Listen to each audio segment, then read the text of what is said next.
Annyeonghaseyo, which is Korean for hello. Because today on the Lupine Epicurean, we are going to do a traditional Korean dish called kimchi. A lot of people love it, a lot of people don't. But it's a great dish and it's an extremely healthy dish. Cabbage is one of the worldly staples. You go to just about any culture and there's some kind of cabbage dish.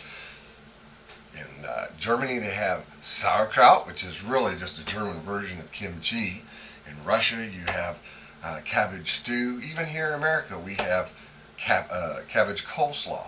I've even learned recently of a cabbage and hummus dish that is made and served in some of the Arabic nations. But today we're focusing on Korea and Korean kimchi, a spicy kimchi, a special kimchi that I've done up myself, put the lupine spin on, something I call SNSD Kimchee, in tribute to my favorite K-pop idol group, SNSD. Today on the Lupine Epicurean.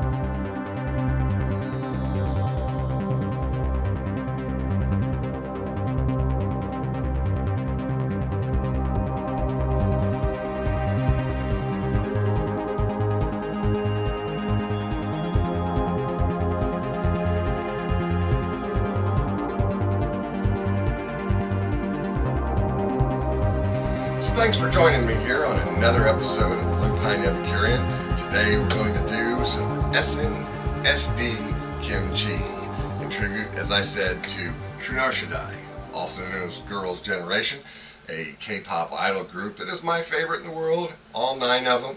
In fact, that is the gist of what we're doing today. There are going to be 9 special ingredients beyond the cabbage itself. Each one of those ingredients is going to represent a different member of SNSD, SND. So we're going to do this in 2 parts. We're going to start by looking at what we need to do to prepare the cabbage itself, and then after that we're going to look at all the other ingredients that we're going to add in and ferment with the cabbage. So let's get started talking about the cabbage. So most kimchi dishes are made in really large quantities. You'll see a lot of recipes for like 10 pounds, but I'm doing some really simple stuff. We'll probably only get a couple of jars out of this. This is really something simple, something small, just to give you a taste of it, just to get you started. And usually you want to use Napa cabbage, but I was unable to find some Napa cabbage nearby. So what I've done is I've gone with the next best thing, which is bok choy, Chinese cabbage. As you can see, I've taken 1 full head of bok choy cabbage and I have cut it up into bits. Now, I didn't go too small because this is going to be shrinking down some. And what I'm going to do next is I'm going to rinse this, drain it, and then we're going to get some salt on it to get it to start fermenting. So, this is step 1, and we'll be back shortly.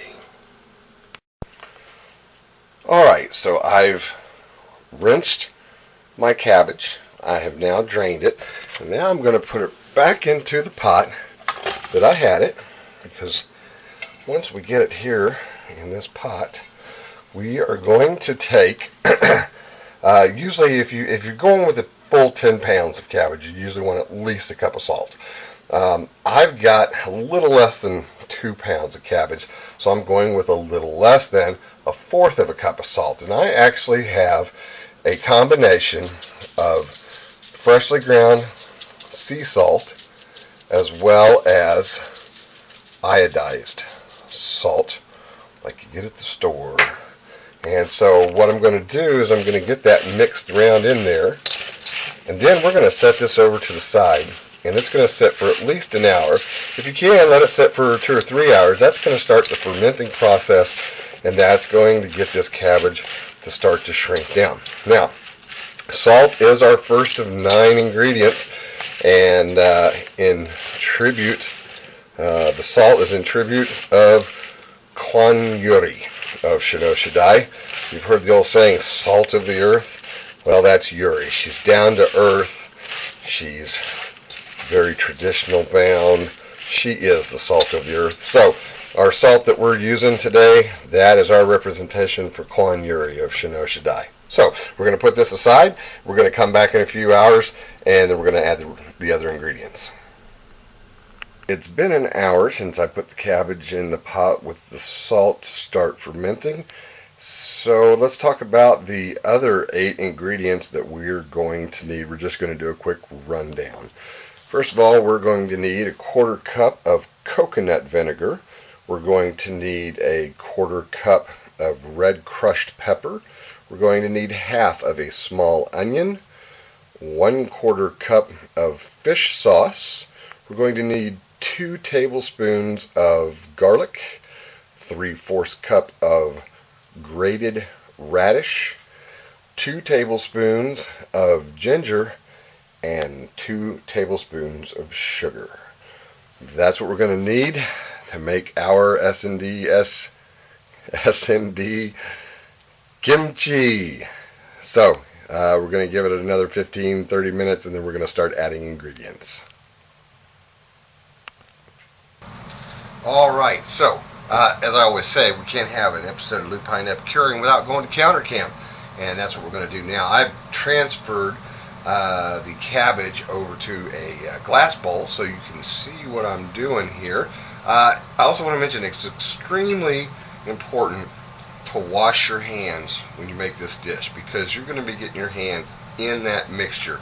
So make sure you do that, or wear some plastic gloves of some kind if you want.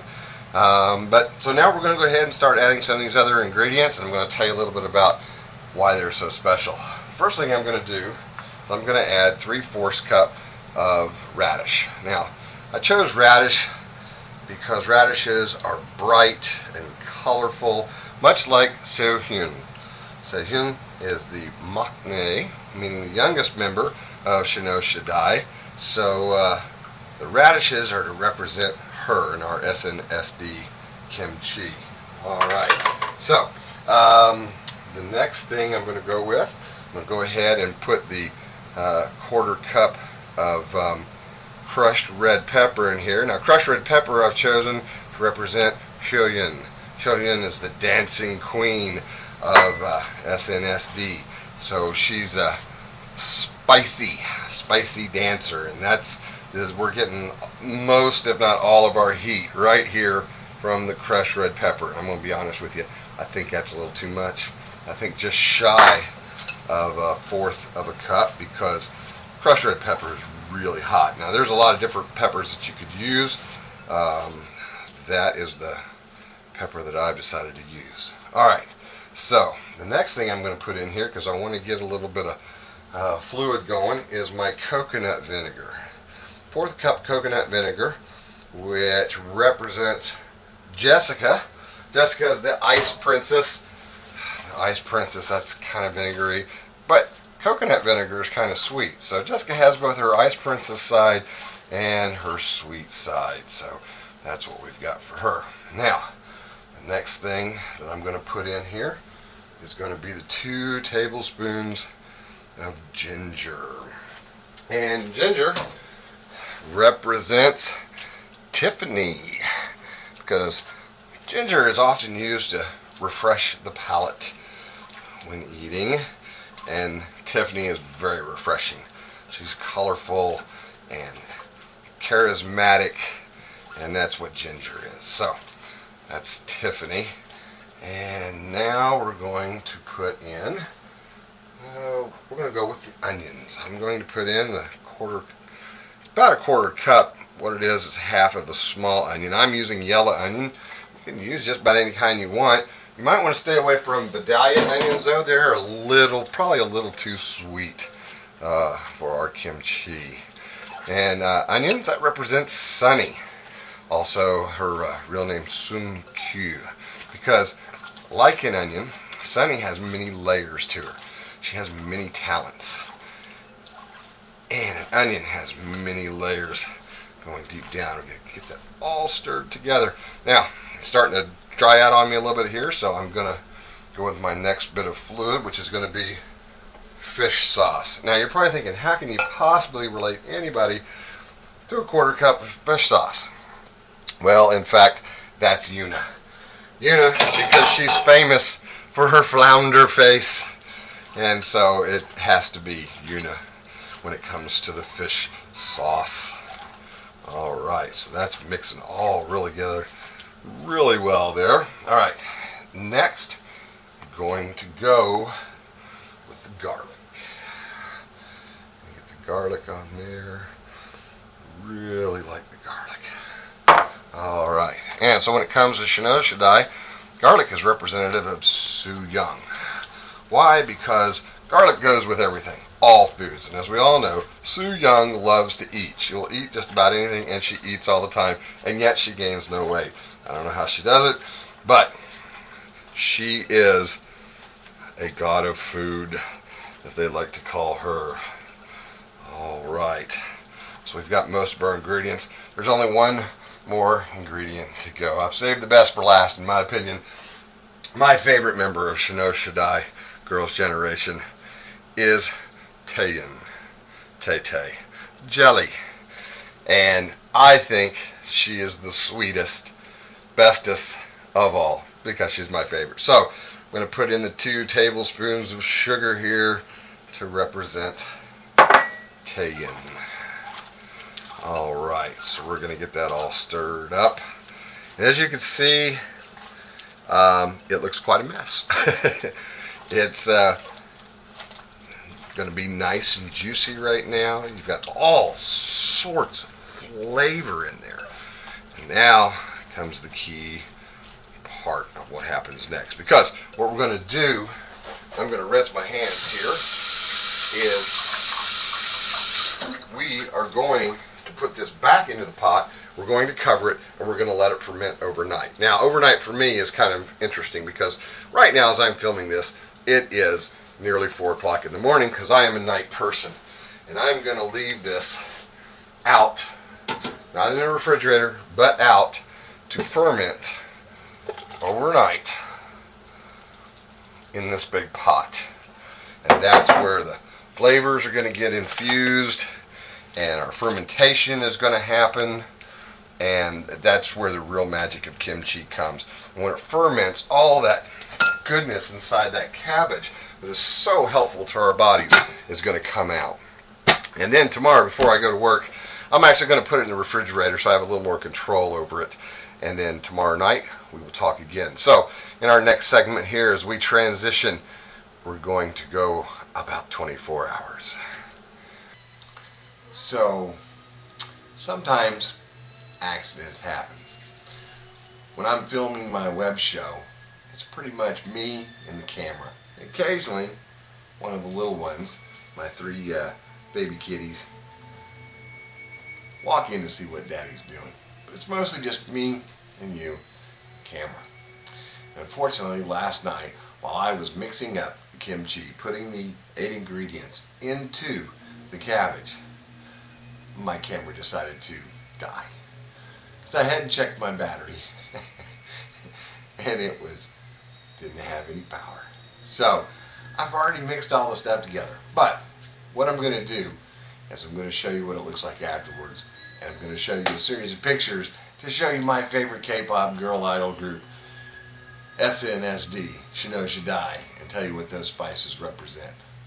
And in the end, we'll still be able to see what it takes to put together some really awesome kimchi.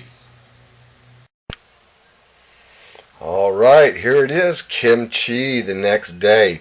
So last night, after I got all the spices put in there, all the different ingredients, I let it sit out overnight until this morning and ferment, because that's what cabbage and kimchi does, it ferments. And then when I got up this afternoon, which is my morning, I ended up putting it in the refrigerator so I could control the fermentation a little bit while I was at work. And now here we are, about 2 o'clock in the morning, which is my evening time, and 24 hours later, and this is the kimchi that we have. So you're probably wondering, okay, what are all those wonderful things that are in there? And that's what I'm going to tell you next. So, I've made up some udon noodle, and we are going to give this kimchi a try. Of course, this is actually completely an experiment. My first time to make kimchi, so we're going to see how it turns out. I'm just going to put some of this on my udon noodles and go from there. Get a little juice in there. So, SNSD Kimchee. Let's see how it is.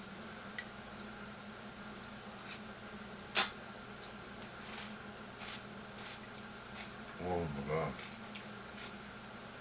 That is so good. Obviously, crushed red pepper really coming through. So is the garlic and the ginger. Really nice mix. Perfect with udon and onion. Oh my God. Oh, that is so good. Definitely a keeper in the recipe book. In Korea, if you're a fan of the idol groups, and you're my age, you're known as Samchan, or an uncle fan, which I find oddly amusing. So, oh yeah, the red pepper is good. So there you go. SNSD Kimchee. A simple recipe, small portions that you can try and make, store in the refrigerator or on your shelf. That should last you, well, it'll probably last me about a week. It may last you more or less. Today on the Lupine Epicurean. So thank you for joining me for another episode of the Lupine Epicurean, where today, despite the technical difficulties, we made what I call SNSD Kimchee, a tribute to Shinoshidai, my favorite K-pop idol group. We use 9 spices, each one representing one of the members of the group. And the kimchi, I just had on some udon noodles, and oh my God, it was delicious. So hope you enjoyed the show. Hope you enjoyed the recipe. Give it a try. I'd like to invite any of you, if there's a favorite recipe, if there's a favorite food that you have that you would like me to put the lupine spin on, then down below in the comments, put it up there. Let me know what you'd like to do. I love to do ethnic cuisine, American cuisine, you name it. I'll give it a try, because the whole point of the Lupine Epicurean is experimenting in the kitchen. And of course, as always, if you want the recipe for my SNSD Kimchee or any of my other recipes, come on over to my foodie website. We'll be rolling along here, which is Lupicurean.blogspot.com. Lupicurean.blogspot.com. I got it right that time. And as always, if you want to watch, see how I make some inexpensive, quick and easy, simple meals, come on back here to the Wicked Wolf channel, Wicked Wolf Studios channel on YouTube, and watch another episode of the Lupine Epicurean. In the meantime, see you in the kitchen.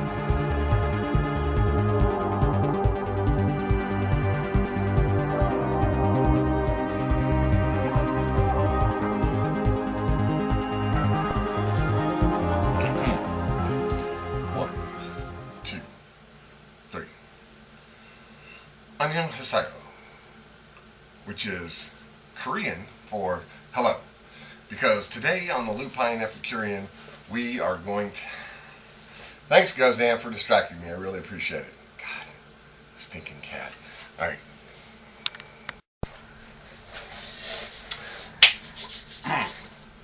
All right. 3, 2, 1. So thank you for joining me for another episode of Lupine Epicurean. Despite the technical difficulties, we made some Shinoshidai, and there went my Korean Buntasa. Yeah, let's start again.